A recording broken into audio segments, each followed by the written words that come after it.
Hello welcome back. ಈ ವಾರ ನಾವು ಹೋಗಿರೋದು ಮಲೆನಾಡಿಗೆ, ಅದು ಕೂರ್ಗ್ಗೆ. ಆ್ಯಕ್ಚುಲಿ ನಾವು ಬೆಂಗಳೂರಿಂದ ಹೊರಟಿದ್ದು ಮಧ್ಯಾಹ್ನ 3 ಗಂಟೆಗೆ ಹೊರಟಿದ್ದು. ಅಲ್ಲಿಂದ ಕುಶಾಲನಗರಕ್ಕೆ ಹೋಗೋ ಅಷ್ಟರಲ್ಲಿ ನಮಗೆ ಕತ್ತಲಾಗಿತ್ತು. ಸೊ ನಾವು ಕುಶಾಲನಗರದಲ್ಲೇ ಎಲೈಟ್ ಕಾಟೇಜ್ ಅಂತ ಒಂದು ಹೋಮ್ ಸ್ಟೇ, ಅಲ್ಲಿ ಸ್ಟೇ ಆಗಿದ್ದಿತ್ತು. ಬೆಳಗ್ಗೆ ಎದ್ದು ನೋಡಿದ್ರೆ ಅಲ್ಲಿ ಕಾವೇರಿ ಬ್ಯಾಕ್ ವಾಟರ್ ಇತ್ತು. ಸೊ ಅಲ್ಲಿಂದ ನಾವು ಬೆಳಗ್ಗೆ ಟಿಫಿನ್ ಮುಗಿಸ್ಕೊಂಡು ಸ್ವಲ್ಪ ಕಾವೇರಿ ಬ್ಯಾಕ್ ವಾಟ್ರಲ್ಲಿ ಆಟ ಆಡಿ ಅಲ್ಲಿಂದ ನಾವು ಸ್ಟಾರ್ಟ್ ಆಗಿದ್ದು ಮಡಿಕೇರಿಗೆ ಹೋಗೋಕ್ಕೆ ಅಂತ. ಮಡಿಕೇರಿ ಟು ಕುಶಾಲನಗರ ಹೈವೇಯಲ್ಲಿ ರೈಟ್ ಸೈಡ್ ಹೋದರೆ ಒಂದು ಅಬಿ ಫಾಲ್ಸ್ ಅಂತ ಇದೆ. ಆ್ಯಕ್ಚುಲಿ ಎಷ್ಟು ಚೆನ್ನಾಗಿತ್ತು ಫಾಲ್ಸ್ ಅಂತಂದರೆ ನೋಡಿಬಿಟ್ಟು ಫುಲ್ ಖುಷಿ ಆಯಿತು. ತುಂಬಾ ನೀರಿತ್ತು. ನಾವು ಅಲ್ಲಿ ಹೋಗಿ ಏನೇನು ಮಾಡ್ತೀವಿ ಅಂತ ಹೇಳ್ತೀನಿ. ಇಲ್ಲಿ ಟಿಕೆಟ್ ಕೌಂಟ್ರಲ್ಲಿ ಟಿಕೆಟ್ನ ತಗೊಂಡು ಹೋಗ್ತಾ ಇದ್ದೀವಿ. ಅಲ್ಲಿ ಆ್ಯಕ್ಚುಲಿ ಅಡಲ್ಟ್ಸ್ ಅಂದರೆ 12 ವರ್ಷದ ಮೇಲ್ಪಟ್ಟವರಿಗೆ 10 ರೂಪಾಯಿ ಟಿಕೆಟ್ ಇದೆ. ತುಂಬ ಕಡಿಮೆ ರೇಟು, ಹೋಗಲೇಬೇಕು. ಅದು ಓಪನ್ ಇರೋದು ಬೆಳಗ್ಗೆ 8 ಗಂಟೆಯಿಂದ ಸಾಯಂಕಾಲ 6 ಗಂಟೆವರೆಗೂ ಓಪನ್ ಇರುತ್ತೆ. ಬಟ್ ನೀರಲ್ಲಿ ಆಡೋಕ್ಕೆ ನಮ್ಗೆ ಅಲೌ ಮಾಡಿಲ್ಲ, ಯಾಕಂದರೆ ಸಿಕ್ಕಾಪಟ್ಟೆ ನೀರು ಬರ್ತಾಯಿತ್ತು. ನೀವೇ ನೋಡಿ.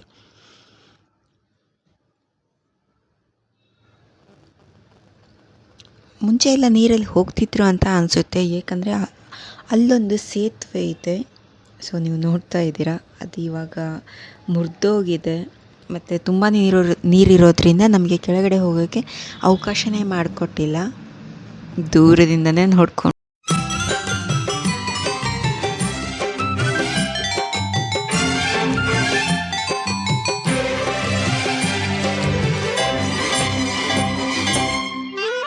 ಅಬಿ ಫಾಲ್ಸ್ನ ನೋಡಿಕೊಂಡು ನೆಕ್ಸ್ಟ್ ನಾವು ಹೋಗಿದ್ದೆ ಮಡಿಕೇರಿಯಿಂದ 43 ಕಿಲೋಮೀಟರ್ ದೂರದಲ್ಲಿರ್ತಕ್ಕಂತಹ ತಲಕಾವೇರಿಗೆ. ಕಾವೇರಿಯ ಉಗಮ ಸ್ಥಾನ ಇಲ್ಲಿದೆ. ಅಂದರೆ ಮೊದಲು ಕಾವೇರಿ ಹುಟ್ಟಿರೋದು ಅಂದರೆ ಕಾವೇರಿ ನದಿ ಸ್ಟಾರ್ಟ್ ಆಗಿರೋದು ಇಲ್ಲಿಂದ ಮೊದಲು. ಇದಾದಮೇಲೆ ಸ್ವಲ್ಪ ಕಾಣಿಸ್ಕೊಳ್ಳುತ್ತೆ. ಅದಾಗಿದ್ದು 2-3 ಕಿಲೋಮೀಟರ್ವರೆಗೂ ಆ ನದಿ ಗುಪ್ತವಾಗುತ್ತೆ. ಅಂದರೆ ಯಾರ ಕಣ್ಗೂ ಕಾಣಲ್ಲ ಅದು ಯಾವ ಕಡೆ ಹೋಗ್ತಾ ಇದೆ ಅಂತ. ಆ್ಯಕ್ಚುಲಿ ಅದೆಲ್ಲ ನೋಡಿದ್ವಿ, ತುಂಬಾ ಚೆನ್ನಾಗಿತ್ತು. ಆ್ಯಂಡ್ ಒನ್ ಥಿಂಗ್ ಏನು ಅಂದರೆ ತುಂಬಾ ಫಾಗಿತ್ತು, ಸಿಕ್ಕಾಪಟ್ಟೆ. ಆ್ಯಕ್ಚುಲಿ ತುಂಬ ಎಂಜಾಯ್ ಮಾಡಿದ್ವಿ ಫಾಗಲ್ಲಿ. ಆಗಾಗ ಮಳೆ ಕೂಡ ಬರ್ತಾಯಿತ್ತು, ಬಿಟ್ಟು ಇನ್ನೂ ಬರ್ತಾಯಿದೆ, ನೀವು ನೋಡಬಹುದು.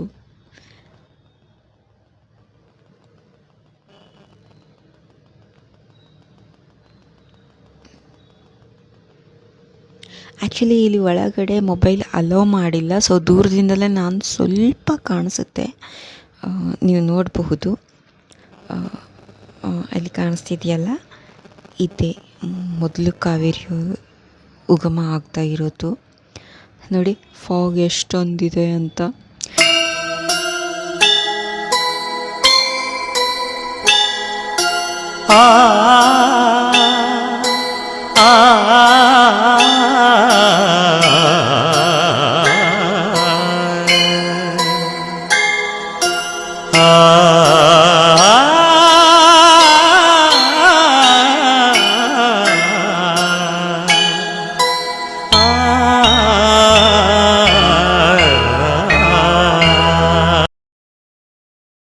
ಇದು ನೋಡಿ, ನಾನು ಹೇಳಿದ್ನಲ್ಲ ಫಾಗ್ ಸಿಕ್ಕಾಪಟ್ಟೆ ಆಯಿತು ಅಂತ. ಆ್ಯಕ್ಚುಲಿ ಎದುರುಗಡೆ ರೋಡ್ ಸಹ ಕಾಣಿಸ್ತಾ ಇರಲಿಲ್ಲ ಕ್ಲಿಯರ್ಲಿ, ಅಷ್ಟು ಫಾಗಿತ್ತು.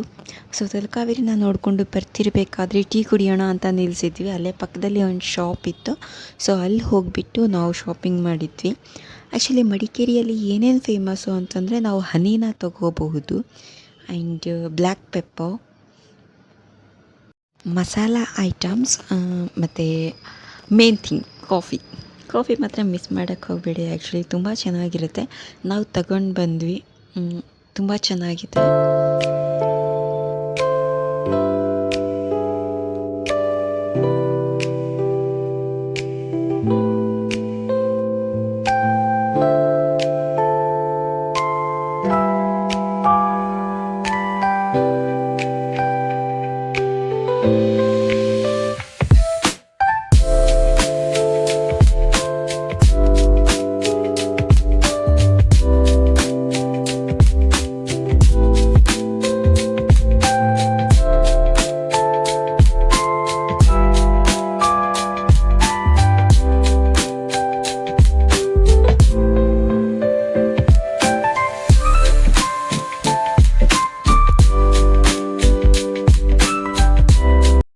ನೆಕ್ಸ್ಟ್ ನಾವು ಬಂದಿರೋದೇ ಭಾಗಿಮಂಡಲದಲ್ಲಿರ್ತಕ್ಕಂತಹ, ಅಲ್ಲಿಂದ ನಾವು ಹೊರಟಿರೋದು ತ್ರಿವೇಣಿ ಸಂಗಮ ನೋಡೋದಕ್ಕೆ. ತ್ರಿವೇಣಿ ಸಂಗಮದಲ್ಲಿ ಕಾವೇರಿ, ಕನ್ನಿಕೆ ಮತ್ತು ಗುಪ್ತಗಾಮಿನಿ ಅಂತ 3 ನದಿಗಳ ಸಂಗಮ ಆಗ್ತಾಯಿದೆ.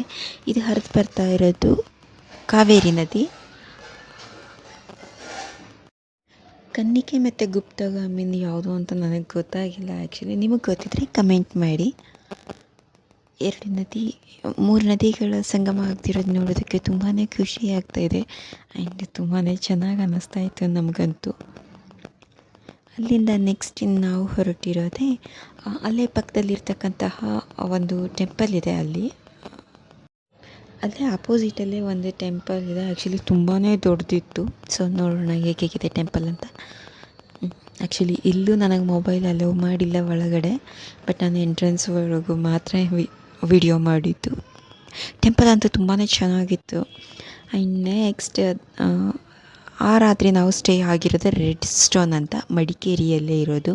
ಆ್ಯಕ್ಚುಲಿ ವ್ಯೂ ಅಂತೂ ಸಿಕ್ಕಾಪಟ್ಟೆ ಚೆನ್ನಾಗಿತ್ತು. ಫಾಗ್ ನೋಡ್ಬೋದು, ತುಂಬ ಚೆನ್ನಾಗಿತ್ತು ವ್ಯೂ ಅಂತೂ. ಸೊ ಅಲ್ಲಿಂದ ನಾವು ಬೆಳಗ್ಗೆ ಟಿಫಿನ್ ಮಾಡಿಕೊಂಡು ಮತ್ತು ನಾವು ಹೊರಟಿರೋದು ಮಡಿಕೇರಿಯಲ್ಲೇ ಇರ್ತಕ್ಕಂತಹ fort and Omkareshwara temple, museum ಇದೆಲ್ಲ ನೋಡೋಣ ಅಂತ ಹೊರಟಿದ್ದು.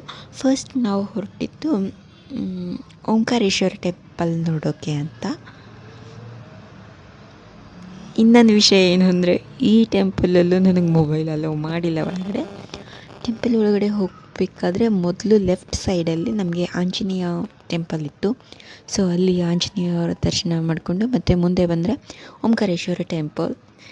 ನೋಡಿ ವ್ಯೂ ಮಾತ್ರ ಎಷ್ಟು ಚೆನ್ನಾಗಿದೆ ಅಂತೆ.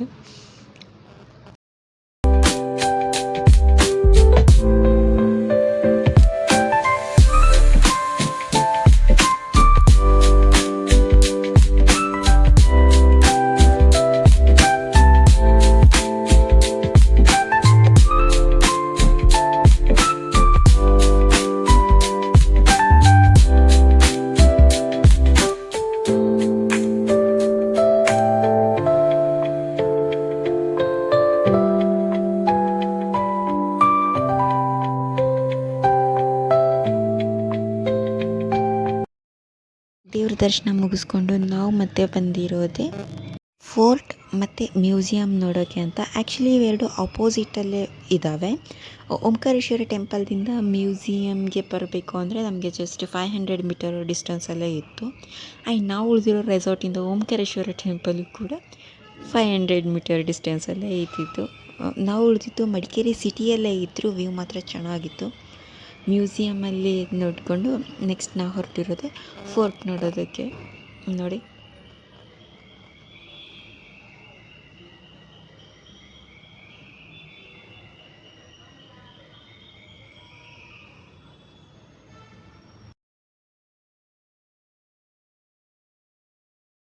ನಾವು ಮಡಿಕೇರಿ ಟ್ರಿಪ್ಗೆ 2 ನೈಟ್ 2 ಡೇಸ್ ಹೋಗಿರೋದು. ಆ್ಯಕ್ಚುಲಿ ನಾವು ಉಳಿದಿರತಕ್ಕಂಥ 2 ರೆಸಾರ್ಟು ಬಜೆಟ್ ಫ್ರೆಂಡ್ಲಿ ಹೌದು.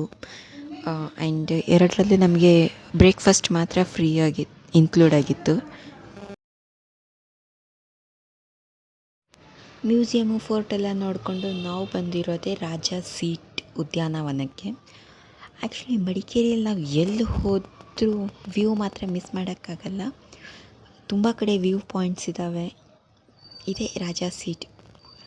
ಹಿಸ್ಟ್ರಿ ಏನಂತ ನನಗಂತೂ ಗೊತ್ತಿಲ್ಲ ಆ್ಯಕ್ಚುಲಿ. ನಾವು ಹೋಗಿರೋದು ಜಸ್ಟ್ ವ್ಯೂ ನೋಡೋದಕ್ಕೆ, ಎಂಜಾಯ್ ಮಾಡೋದಕ್ಕೆ. ಎಲ್ಲ ಕಡೆ ಸಿಕ್ಕಾಪಟ್ಟೆ ಮಳೆ ಬರ್ತಾ ಇತ್ತು. ಆಲ್ಮೋಸ್ಟ್ ಮೈತು ಒದ್ದೆ ಮಾಡಿಕೊಂಡೇ ನಾವು ಎಲ್ಲ ಸೈಟ್ ನೋಡೋಕ್ಕೆ ಹೋಗಿರೋದು. ತುಂಬ ಎಂಜಾಯ್ ಮಾಡಿದ್ವಿ ನಾವಂತೂ. ಅಲ್ಲಿಂದ ರಾಜ ಸೀಟೆಲ್ಲ ನೋಡಿಕೊಂಡು ನಾವು ಬೆಂಗಳೂರಿಗೆ ರಿಟರ್ನ್ ಆಗ್ತಾ ಇದ್ವಿ. Madikeri to Mysuru highway right ಸೈಡಲ್ಲೇ ನಮಗೆ ಸಿಗೋದು ಟಿಬೇಟಿಯನ್ ಟೆಂಪಲ್, ಗೋಲ್ಡನ್ ಟೆಂಪಲ್ ಅಂತಾರೆ ಇದು. ಆ್ಯಕ್ಚುಲಿ ಇಲ್ಲಿ ಒಳಗಡೆ ಹೋದರೆ ಫುಲ್ ನಾವು ಈ ಕಾಂಪೌಂಡ್ ಒಳಗಡೆ ಅಂತಲ್ಲ, ಈ ಊರಿಗೆ ಹೋದ್ರೇ ನಾವು ಒಂದು ಬೇರೆ ಲೋಕದಲ್ಲೇ ಇದ್ದೀವಿ, ಮೀನ್ಸ್ ಬೇರೆ ಊರಿಗೆ ಹೋಗಿದ್ದೀವಿ ಅನ್ನೋ ಫೀಲ್ ಆಗುತ್ತೆ ಅಂತೂ ಖಂಡಿತ. ತುಂಬ ಕ್ಲೀನ್ ಆ್ಯಂಡ್ ಚೆನ್ನಾಗಿಟ್ಟಿದ್ದಾರೆ ಊರು ಸಹ. ಆ್ಯಂಡ್ ಟೆಂಪಲ್ಲು ತುಂಬ ದೊಡ್ಡದಾಗಿತ್ತು. ಫುಲ್ ಯಾವುದೋ ಚೈನೀಸ್ ಅವ್ರ ಊರಿಗೆ ಹೋಗಿರೋ ಫೀಲ್ ಆಗ್ತಾಯಿತ್ತು ನಮಗಂತೂ. ಅದೆಲ್ಲ ನೋಡಿಕೊಂಡು ನಾವು ಮತ್ತೆ ರಿಟರ್ನ್ ಆಗಿರೋದೆ ಬ್ಯಾಂಗ್ಳೂರಿಗೆ. ಸೊ ಅಲ್ಲಿ ನಾವೆಲ್ಲ ಕ್ಲಿಕ್ ಮಾಡಿರ್ತಕ್ಕಂತಹ ಫೋಟೋಸ್ ನಾನು ಇಲ್ಲಿ ಮತ್ತೆ ಪೋಸ್ಟ್ ಮಾಡ್ತಾ ಇದ್ದೀನಿ.